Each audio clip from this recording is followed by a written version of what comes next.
আবার চলে এসেছি। আর আজকে আমি বানাবো হচ্ছে তোমার বেগুন দিয়ে আর কুমড়ো দিয়ে। আর আমি এখানে নিয়ে নিয়েছি কাঁটি কচু, কচু দিয়ে কুমড়ো দিয়ে একটা তরকারি বানাবো।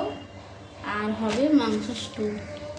গাজর নিয়ে নিয়েছি, আমি এখানটা গাজর নিয়ে নিয়েছি আর পেঁয়াজ নিয়ে নেবো, নিয়ে স্টু বানাবো, মাংসের স্টু। তো আমার সব সবজি কাটা হয়ে গেছে আর এখন আমি একটা আলু কাটছি। তো বড় দেখি এটা ভাজা হবে, ভাজার জন্য কাটছি। আর বাকি সবজি আমার সব কাটা হয়ে গেছে। তো চলো এবারে রান্না করি, এবারে গিয়ে দেখি কি হয় রান্নাতে।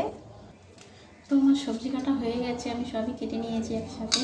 এখানে ক্যাপসিকাম আছে, ক্যাপসিকাম না, এটা হচ্ছে কেন গাজর।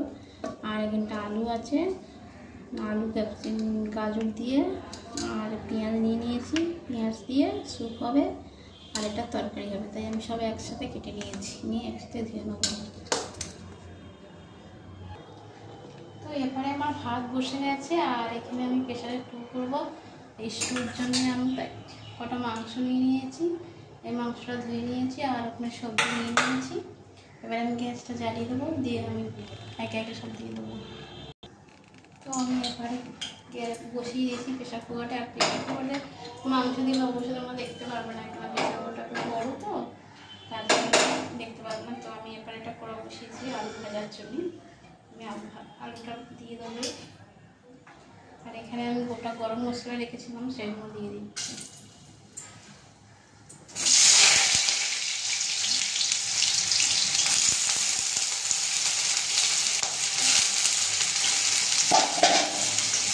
আর এখানে আমি পেঁয়াজ কেটে রেখেছিলাম, পেঁয়াজটা দিয়ে দিচ্ছি।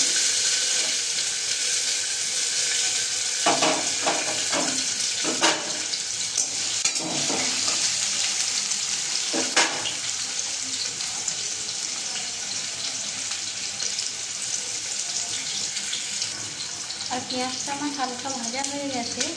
আর আমি এবারে আলু আর দিয়ে দেবো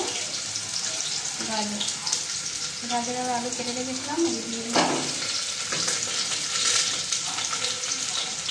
দুটো পেঁয়াজ দিয়ে দিলাম।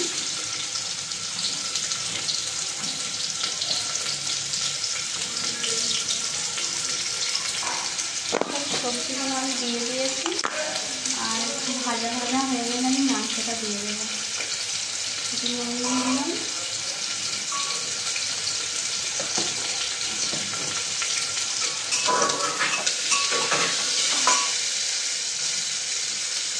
একটু আদা দেবো আর একটুখানি রসুন দেবো, 2 পাও মতন।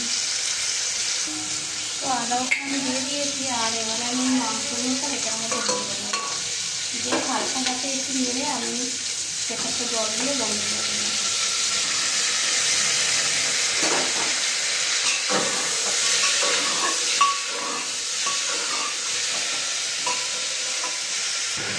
তো আমি কত লঙ্কা নিয়ে নিয়েছি, 4-5টা মতন। মশলাটাও দিয়ে দেবো, 2 লঙ্কা ভেঙে দেবো আর বাকি বাকি 2 পোটা দিয়ে দেবো।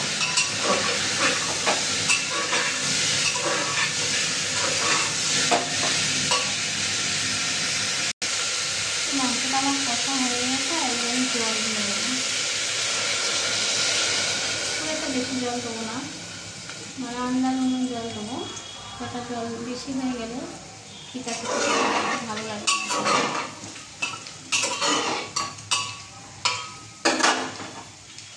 আমি লাড্ডু কেমন হয়েছে দেখাবো, কারণ এটাতে প্রেশার পরেই আছে, প্রেশারের ভিতরেই আছে আর প্রেশারের ভিতরে দেখা যাবে না।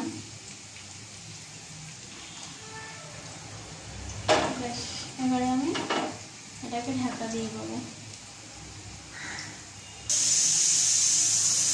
তো এবারে আমি তরকারিটা বসিয়ে দেবো। আর এখানে কালোজিরে কড়াই দিয়ে দিচ্ছি আর একে একে সব সবজিগুলো আমি ভরে দেবো।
স্যুপটা আমার হয়ে গেছে আর আমি বাটিতে বেড়ে নিয়েছি, কারণ আমি একটু পরেই খেতে দেবো। তো বাড়িতে কোনো যদি বাচ্চা থাকে তো এরকমভাবে স্যুপ রান্না করে দেবে, খুব ভালোবাসবে খেতে, খুব টেস্টি হয়, এগুলো খারাপ হয় না। আমি একেবারে বাটিতেই বেড়ে নিয়েছি, কারণ আমি এক্ষুনি খেয়ে নেবো। তো চচ্চড়ি আমার হয়ে গেছে আর আমি চচ্চড়িটাকে এবারে লাগিয়ে দেবো।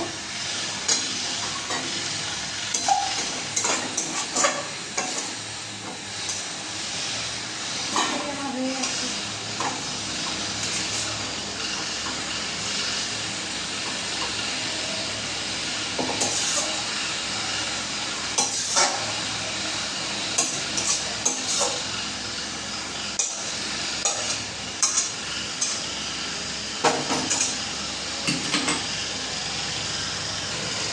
তো আমি যে মাংসের স্যুপটা করেছি ওই মাংসের স্যুপটা কোনো বাচ্চাদের দিলেও বাচ্চারা খুব ভালোভাবে খাবে, ভালোবাসবে আর কি।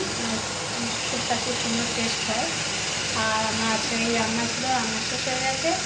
আর কমেন্ট করো, ভালো লাগলে শেয়ার করো, কমেন্ট করো, লাইক করো।